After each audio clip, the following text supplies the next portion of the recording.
With a very strong push by many in the state to see that spending is curtailed, to go with valid questions that could conceivably return the sale of alcohol and having no sales tax, and slashing the sales tax by more than half, adding up to billions in lost funding, how would you accomplish your goals as a U.S. Congressman efficiently without those dollars? Well, you're really addressing a state question here. If you're asking me am I in favor of question 3 and question 1, I'm totally opposed. Mr. Gunn, as a free market person, favors tax cuts across the board, believing they create jobs. I don't think tax cuts create jobs unless they're targeted at investors who are willing to create jobs, and most corporations are not willing to create jobs, they want to exploit them.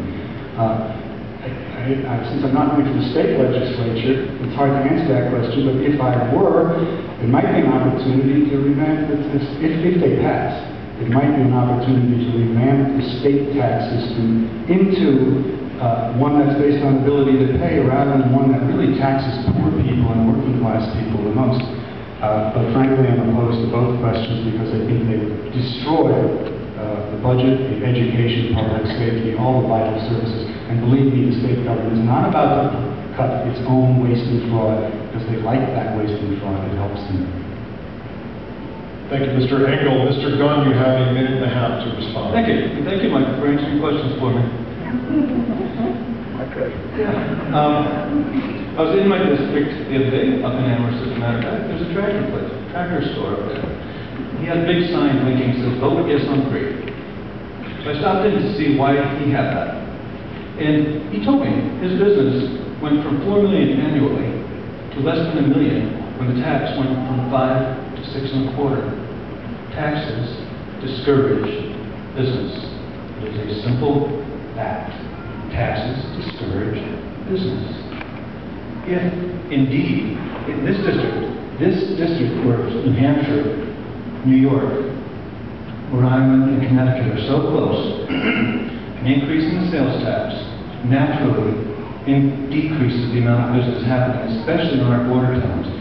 I talked to a gentleman that works at the Walmart down in Hubbardston, and they lost a lot of business when we raised our tax because now it's cheaper to take that little bit extra time and go to New Hampshire to buy things there. We will actually increase the revenue to the state by decreasing the taxes. Not that I would do it for that reason, but I just like cutting taxes. Thank you, Mr. Gunn. Mr. Olver, you have a minute. I'm sort of curious about Mr. Gunn. You commented earlier that you hated every part of the stimulus bill. The stimulus bill contained 3/8 of its money in tax reduction. You surely wasn't wanted that tax reduction part of the bill. On this, the state legislature has already cut $4 billion or more. The exact number I don't know out of the state's budget.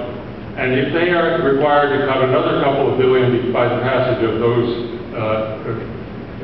issues on the ballot, then every family will find either in their close family or in their extended family or in their neighborhood, they will find people who don't have mental health services, who have smaller school, poorer school experiences. They will have